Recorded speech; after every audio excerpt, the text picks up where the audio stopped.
Hey everyone, welcome back to the Inspirational Post by Soulah, also known as Tips. This is your space for everything faith, growth, and inspiration. Today we're going to be reviewing chapter 3 of Pastor Stephanie Ike Okafor's book, The Power of Your Dreams. And the title of the third chapter is Prepare Your Body and Soul. I'm going to go right into the 10 things that I learned from that chapter. And also, as I do with every episode, I'm going to tell you my favorite quote from the book and my favorite Bible passage from the book as well. So yeah, let's get right to it. Number 1, preparation makes room for partnership. What she said in the book is we've got to prepare a space for God to move in our lives. She gave an illustration about how God prepared for most of his life when he was on earth.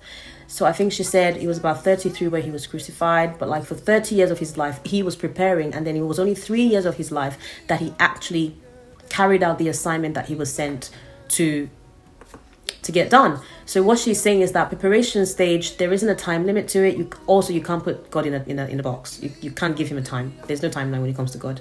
He doesn't move without time, doesn't move in our time. So she said with preparation, there isn't a time limit. You just got to make sure that you're constantly making the conscious effort to create a safe space for God to move in your life. Number 2, consistency invites God's presence.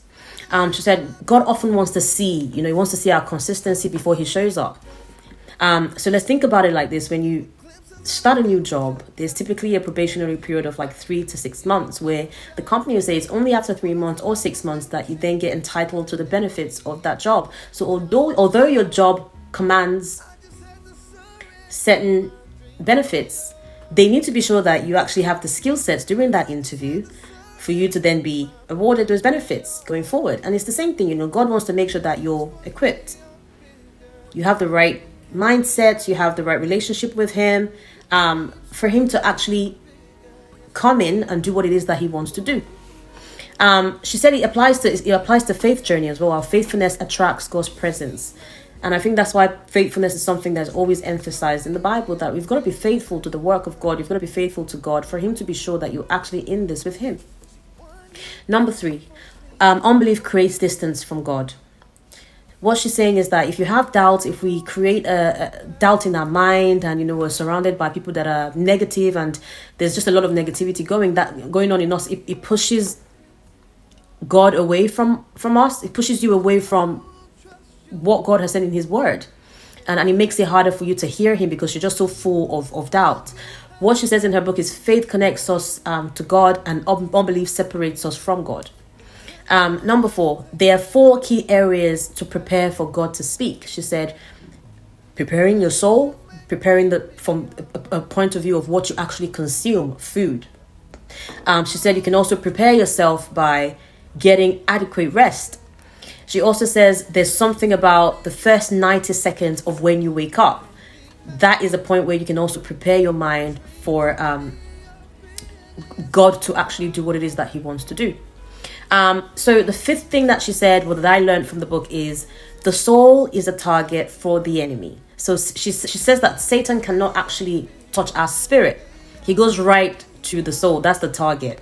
And that's why it's very, very imperative that we sort of are cognizant to what we watch, what we listen to, who we expose ourselves to, what we expose ourselves to. She says that Philippians 4:8 encourages us to focus on what is pure, lovely, and of good report. Number 6, our intake affects our dreams.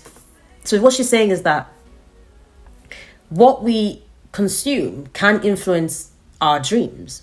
For example, I know for sure that when I watch a horror movie, I'd be having nightmares for like for days. And I remember when I was young, I would watch a very scary movie and that would linger in my dreams for weeks. So even as an adult now, I make sure that I watch positive things before I go to bed. I either read a comic, I read my Bible, or I pray, or something very positive, and I go to bed that way, as opposed to watching or listening to scary stuff. She says because we become more sensitive to the Holy Spirit when we have a mindset that is positive when we're going to bed. And she says when you watch all these horror movies or all these things that are not edifying to the soul, it sort of creates fear and anxiety. So it's important for us to be conscious and focus on righteous things, so that we can invite those sort of positive things into our lives as well. Number 7, she said, food impacts our spiritual sensitivity. This is funny because there's a nugget that she gave on this point that I'm actually going to try, and I'm going to feedback if it actually works. So she said, a well-nourished body helps us to be obedient and motivated when it comes to spirituality. She said, food impacts our spiritual sensitivity. She gave an example of a banana. She said, apparently if you eat a banana just before you go to bed, it helps with dream recall. So I'm going to try it and I'm going to feed back to the group to see if it's actually a thing that actually works.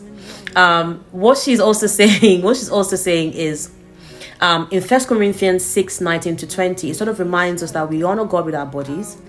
So therefore, when you honor God with your body's a temple. What you put in is also important.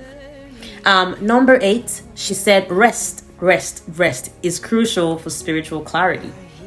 And she gave an example of, if you have a laptop that, although the laptop has a charger, so you can always charge your laptop, but she's saying that if you keep letting the battery run down, like you drain the battery every single time, she said over time what you're doing is you're actually damaging the life of that battery. Yes, even though you charge it up and it's 100% again, but over time in the long run, because you keep draining the battery, it's going to cause damage.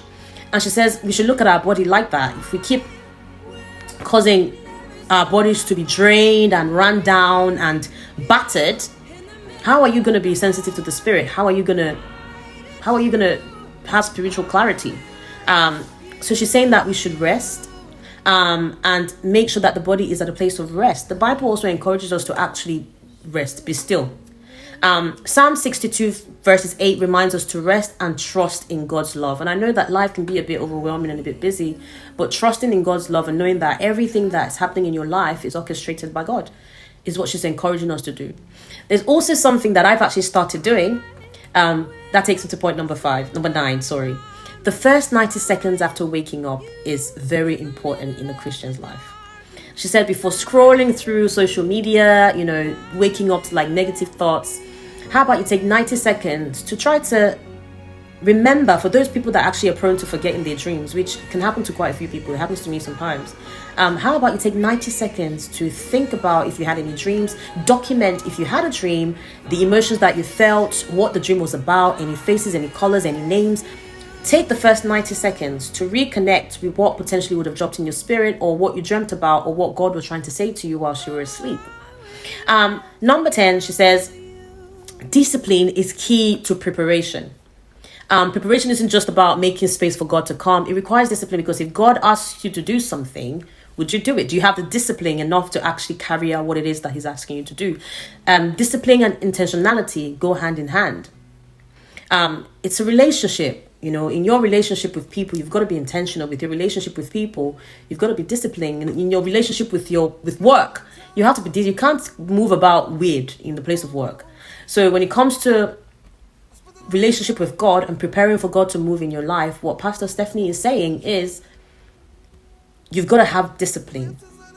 You have to learn how to obey. So those are the top 10 things that I've learned from chapter 3. Preparing your soul, your body and your soul for God to actually move, or for you to have those dreams that potentially could change your life and your whole destiny. So my favorite quote from the chapter by Pastor Stephanie is, preparation makes room for partnership with God.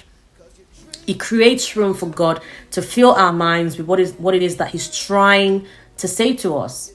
My favorite Bible passage as well from that chapter is Ecclesiastes 5 verse 3. For a dream comes through much activity, and a fool's voice is known by many words.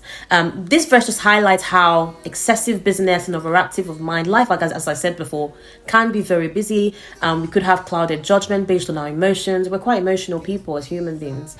So what that verse is saying is to make sure that your mind is at rest and is quiet enough for God to speak to us. So it just emphasizes the importance of rest and quieting of the soul, so that we can hear God clearly, so that clarity can come and potentially transform our lives. Whatever message that God is trying to show you or trying to reveal to you trust me, is a message that is about to transform your life. But you've got to listen, you've got to have the discipline, and you've got to be in a place of rest to be able to get that clarity that is needed to get the work done.